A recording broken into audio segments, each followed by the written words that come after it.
My daughter uninvited me from the $5,200 New York trip I paid for, leaving a 15-second voicemail saying her husband didn't want to see me. She still planned to go. She didn't know I quietly canceled everything. She found out at the airport at the counter. The notification came through at 6:47 p.m. on April 10th. 17 missed calls. My daughter Emily's name flashing across my phone screen like a panic attack. I knew exactly why she was calling. I stirred my soup, watched it bubble, and let the phone ring. On call number 18, I picked up. "Where are you?" Her voice exploded through the speaker so loud I had to hold the phone away from my ear. No hello, no dad, just pure, unfiltered rage dressed as panic. "Home," I said, calm as a lake at dawn. "In Spokane, where I've been all day." "The reservation." "There's no reservation. The hotel says they have nothing under Anderson. The airline says our tickets were canceled. We're standing here at JFK with our luggage like complete idiots in Fido." "I know." 2 words, simple as breathing. The silence that followed could have frozen hell. I heard her breathing change, that sharp intake when reality hits you in the chest like a sledgehammer. "You knew? I canceled everything 3 weeks ago. The morning after you left me that voicemail." Let me back up. I need to explain how a 6'8" widower ends up deliberately stranding his only child at an airport 2,800 miles from home. Because despite what Emily would later post on Facebook, this wasn't about revenge. It was about finally understanding that ATMs don't have feelings, but fathers do. 10 years ago, my wife Martha died of ovarian cancer, 3 months from diagnosis to funeral. Emily was 25 then, newly married to Michael, living in Seattle with their whole lives mapped out in Pinterest boards and 5-year plans. Martha's death shattered something in both of us, but we grieved differently. I grieved inward, joining grief support groups, taking up hobbies, trying to fill the Martha-shaped hole in my life. Emily grieved with her wallet open and my phone number on speed dial. Every crisis, real or manufactured, came with a price tag addressed to me. Car repairs, down payment for their house, Martha's life insurance, actually, but who's counting? Student loans she'd forgotten about. Each request arrived with the same script. "Dad, you know Mom would want you to help us." Would she though? Martha, who worked 2 jobs to pay her way through nursing school. Martha, who made Emily get a job at 16 to learn the value of money. That Martha would want me to bankroll my adult daughter's inability to budget? But grief makes you stupid. Makes you grasp for connection anywhere you can find it, even if that connection comes with a Venmo request. So I paid, and paid, and paid. January 15, 5 a.m. I'd been staring at my laptop screen for an hour, cursor blinking in the credit card field on booking.com. 3 tickets to New York, round trip from Seattle, April 10th through 17th. The Grand Excelsior Hotel, Times Square, 7 nights, total $5,200. It was supposed to be a reconciliation trip. Emily had been hinting since Thanksgiving that Michael was warming up to me, that maybe we could all spend some real time together. Wouldn't it be amazing to see New York in the spring, Dad? The three of us, like a family, like what we used to be when Martha was alive and Emily still looked at me like I was a person instead of a pension fund. I typed in my credit card number, click confirm. The email arrived 30 seconds later. My phone rang before I could close the laptop. "Emily." That should have been my first warning. She never called this early unless she wanted something. "Dad, oh my God, you actually did it. I just got the notification." "Of course I did," I said, the coffee in my mug already going cold. "Told you I would. You're literally the best father ever. Michael and I were just talking about how we couldn't wait for this trip. We'll see shows, go to museums, all the touristy stuff." Her voice had that bright, artificial quality, like aspartame trying to pass for sugar. But there was something else too, an echo of the little girl who used to plan elaborate Father's Day surprises with construction paper and too much glitter. I let myself believe it was real. "Glad I could help, honey." The silence stretched like taffy. I heard her breathing change, that subtle shift when someone's about to ask for something they know they shouldn't. "Actually, Dad, there's one tiny thing." There it was. Michael mentioned we'll need extra for excursions and nice dinners. You know how expensive the city is. Could you maybe transfer another $1,500 just to be safe? My jaw clenched so hard I heard my dentist's voice warning about crown damage. "Emily, I've already paid for everything. Flights, hotel, that's the budget." Her sigh crackled through the speaker like static. "Fine. I guess we'll just make it work somehow." Click. No goodbye, no thank you. Just dead air and the familiar ache of being a wallet with a pulse. The next 2 months passed in the usual pattern. I paid their utility bill in February without being asked, saw the shut-off notice when I was visiting and just handled it like always. Covered Emily's car insurance in March when she texted me a single line, "Insurance due Tuesday." Not, "Can you help?" or "I'm short this month." Just a statement of fact, like informing me the sky was blue. I paid it. Always did. March 20th, 8:47 p.m., 64 days after booking the trip. 21 days before we were supposed to board a plane together. I was settling into my recliner with a book about woodworking, a new hobby I'd picked up to fill my evenings, when my phone buzzed. A voice message from Emily. Just 15 seconds long. I should have known. Should have seen it coming like you see a car accident in slow motion. But I pressed play. "Dad." Her voice filled my living room. Flat as day-old soda. No greeting, no warmth. Just Just my title, like addressing an employee. You're not flying with us to New York. My husband doesn't want to see you. I know you paid for everything, but it's better this way. We'll still go, obviously, just without you. Sorry. 15 seconds. That's all it took to rewrite 10 years of relationship. I played it again,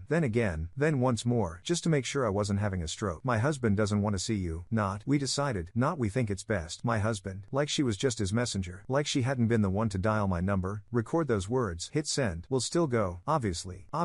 Of course they'd still take the trip. Why would my money have feelings? Sorry. Tacked on like a post-it note, an afterthought to an afterthought. My hands weren't shaking. That surprised me. They should have been shaking. Instead, they were steady as stone, holding my phone like evidence at a crime scene. Which, I suppose, it was. I sat in that chair until midnight, playing the message on loop, memorizing every syllable, every pause, every breath. Somewhere, around play number 30, something shifted in my chest. Not broke. Breaking suggests violence, sudden damage. This was quieter, like ice melting, like watching something you'd been holding together finally, gently, let go. March 21st, 6 a.m. I hadn't slept, didn't need to. Clarity is better than caffeine. I opened my laptop, pulled up the airline website. 3 tickets stared back at me. My cursor hovered over cancel reservation. I thought about calling her, explaining how much this hurt, asking if she understood what she'd done. But I'd spent 10 years explaining, asking, begging to be seen as more than a checkbook. This time, I'd let my actions speak. Click. Are you sure you want to cancel this reservation? Yes, I was sure. Cancellation confirmed. Refund of $5,000 minus $200 processing fee will be credited within 5 to 7 business days. Next, the hotel. I dialed their customer service line. A cheerful woman named Patricia answered on the second ring. Grand Excelsior Hotel. This is Patricia. How may I brighten your day? I need to cancel a reservation. Name's James Anderson. Checking in April 10th. Oh, I'm so sorry to hear that. Mr. Anderson, may I ask the reason for cancellation? Change of plans. I understand completely. Now, according to our policy, cancellations within 30 days incur a one-night room charge. That would be approximately $300. The remainder will be refunded to your original payment method. That's fine. Process it. All set. Mr. Anderson, is there anything else? I hung up, sat back in my desk chair. The sunrise was painting my office walls gold, and for the first time in months, I could breathe without weight on my chest. 21 days until April 10th. 21 days for Emily and Michael to pack their bags, arrange time off work, plan their itinerary. 21 days of anticipation that would end at a check-in counter with a confused airline employee saying those beautiful words, "I'm sorry, but there's no reservation under that name." But I wasn't done, not even close. The thing about being treated like an ATM is that ATMs can be unplugged, and I had my fingers in more outlets than Emily probably remembered. March 22nd, 8 a.m. I made a list. Emily's car insurance, which I'd been paying since she got married. Their utilities, which somehow ended up on my credit card 2 years ago during a temporary rough patch. Her cell phone, still on my family plan from when she was in high school. Their internet service, her gym membership, our shared Netflix, Amazon Prime, Hulu, the roadside assistance I'd added her to, the storage unit they used for overflow, her Costco membership, tagged onto mine. Each call took less than 15 minutes. Each cancellation felt like removing a leech. I need to remove Emily Anderson Chen from my policy. Please transfer service to the account holder's name. Cancel immediately. By noon on March 22nd, I dismantled 10 years of financial support in under 3 hours. Emily's world would start crumbling in waves, some immediate, like Netflix, some in a few days when the cell phone bill cycled, some in a few weeks when the insurance lapsed. But she wouldn't know. Not yet. These were all autopay situations. She'd only notice when things stopped working, when bills started arriving with her name on them, when the safety net she'd taken for granted simply wasn't there. I screenshot everything. Email confirmations, policy changes, cancellation notices, created a folder on my desktop called Independence Day. The next 3 weeks passed in a strange bubble of calm. I took up those woodworking classes at the community center I'd been thinking about for years, started building a bookshelf, had coffee with Paul, an old work friend who'd been inviting me out for months. Normal life, except for the countdown timer in my head. April 3rd, 1 week to go. Emily texted me a photo of her packed suitcase. Can't wait for NYC. Thanks again, Dad. I hearted the message. Didn't respond otherwise. April 7th, 3 days out. Michael posted on Facebook, Manhattan bound. Thanks to the best father-in-law for making this happen. I saw it. Didn't react. 63 of their friends did,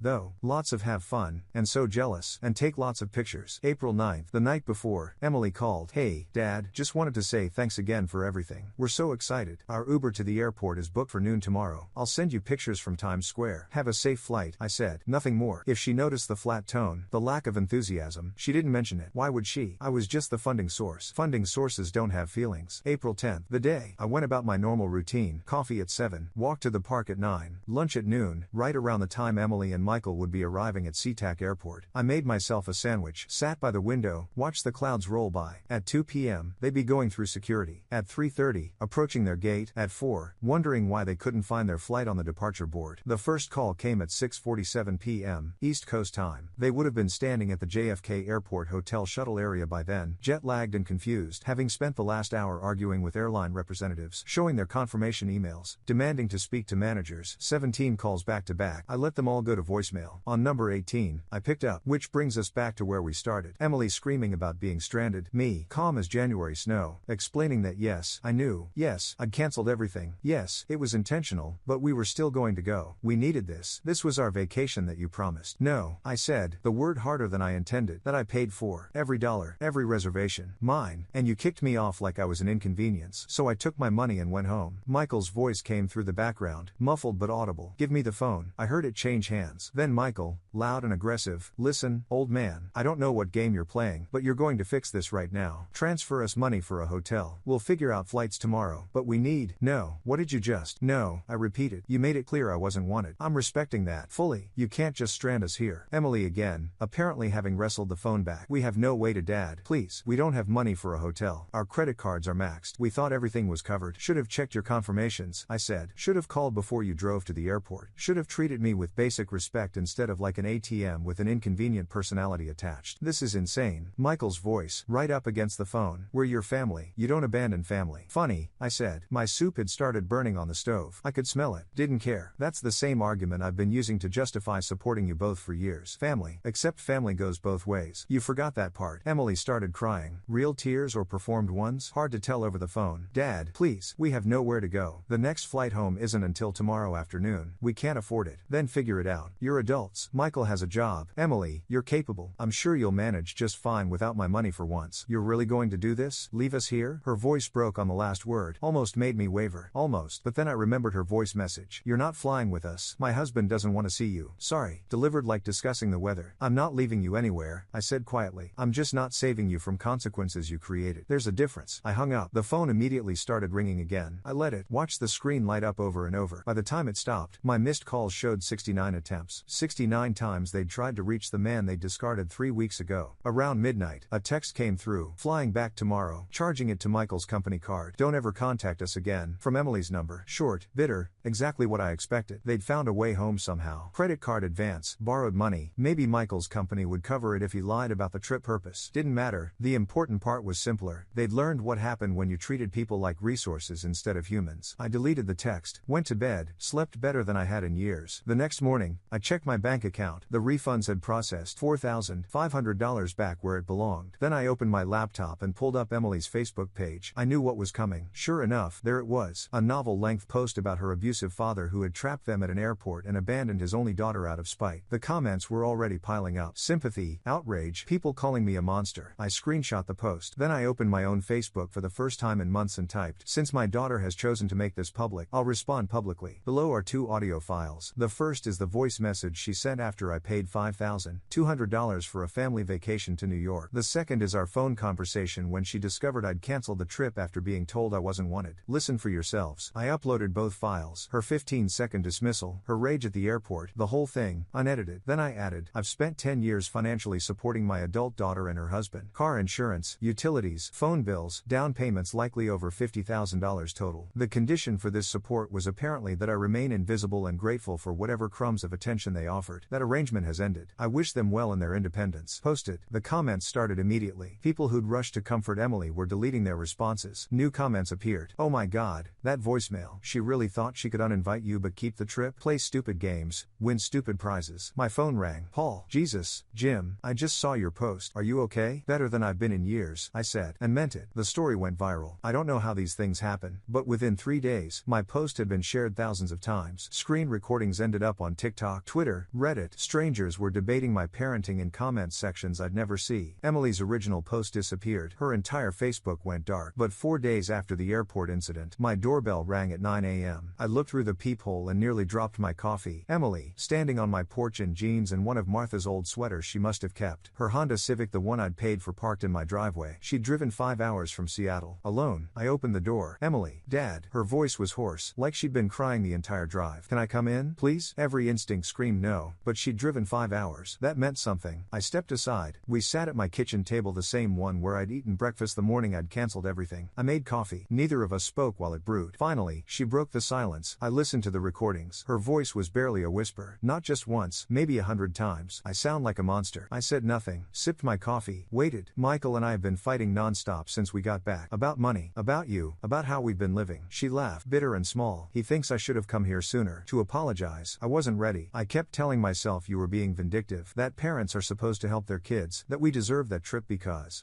She stopped, shook her head. I can't even finish that sentence anymore. Because you're my daughter. I finished for her. And that should be enough. She flinched. Yeah, that. She met my eyes for the first time. Dad, I'm so sorry. For the voicemail. For the last 10 years. For treating you like a bank account instead of my father. For taking and giving nothing back except demands for more. The apology hung between us. I studied her face, looking for the manipulation. The setup for another request. Found nothing but exhaustion and what looked like genuine shame. I got a job, she said suddenly. Marketing coordinator at a startup. It barely pays anything, but it's mine. Michael's been picking up over time. We're figuring out how to pay our own bills. It's hard, really hard, but we're doing it. Good, I said simply. I'm not here to ask for money, she said quickly. I'm not here to ask for anything except maybe a chance to have a relationship, a real one, where I actually see you and talk to you and know you as a person and not just, she gestured vaguely, not just someone who exists to solve my problems. I thought about that. About Martha, about what she'd want. Not the version of Martha that Emily had been invoking for years, the one who apparently wanted me to enable our daughter's dependence. The real Martha, who believed in tough love and second chances in equal measure. We can try, I said carefully, but slowly, and with boundaries, and absolutely no money changing hands. You want a father, not a sponsor? Then that's what you get. Just a father. That's all I want, she whispered. That's all I should have wanted from the beginning. We talked for another hour. About her job, about the woodworking classes I'd started, about everything except money or the years of transactions between us. When she left, we hugged, awkward at first, then real. She still smelled like the vanilla perfume Martha used to buy her. 3 months have passed since then. Emily calls every Sunday, actual calls, not texts asking for money. We talk about books, about her work, about the hiking trails she's been exploring now that she can't afford expensive entertainment. She sent me pictures of meals she's learned to cook instead of ordering takeout. Michael even got on the phone last week, stiff but trying, talking about a documentary he'd watched that he thought I'd like. They're struggling financially. I know because she tells me not to ask for help, but the way you'd tell a parent about any other part of your life. Their car needs new tires. They're selling things on Facebook Marketplace. Michael's been doing Uber driving on weekends. Normal young couple problems that normal young couples solve themselves. Last week, she sent me a photo from Pike Place Market. Her and Michael, holding coffee, genuine smiles instead of the performed ones from their Instagram posts. Cheap date day. The caption read, turns out the best things really are free. I'm building a second bookshelf now. This one's harder, more complex joints, requiring patience I didn't know I had. Sometimes Emily asks about it on our calls. I explain the process, the type of wood, the techniques I'm learning. She listens like it matters, like I matter. The money I saved from the canceled trip still sits in my account. I've thought about using it for a solo vacation, maybe to the Oregon coast, or maybe I'll save it for something else. Not for Emily, that bridge is permanently closed. But maybe, if things keep going the way they are, for something we could do together, as father and daughter, not as bank and customer. Martha would be proud, I think, not of the airport abandonment, she would have called that petty, and she'd have been right, but of what came after, of Emily working, of me having boundaries, of both of us trying to build something real from the wreckage of a decade of transactions. My phone just buzzed. Emily, but it's not Sunday, our usual call day. I almost don't answer, old habits making me suspicious, but I pick up. Dad, I just wanted you to know I got promoted. It's small, but there's a raise. Michael and I did the math, and we can actually cover all our bills next month without juggling. I just wanted you to be the first to know. That's wonderful, sweetheart, I say, and mean it. I love you, Dad. I love you too. She hangs up. I sit in my workshop, surrounded by wood shavings and half-finished projects, and realize something. This is the first time in 10 years she's called with news that didn't come with a price tag. The first time she's wanted to share joy instead of extract payment. Maybe that's worth more than $5,200. Maybe that's worth everything.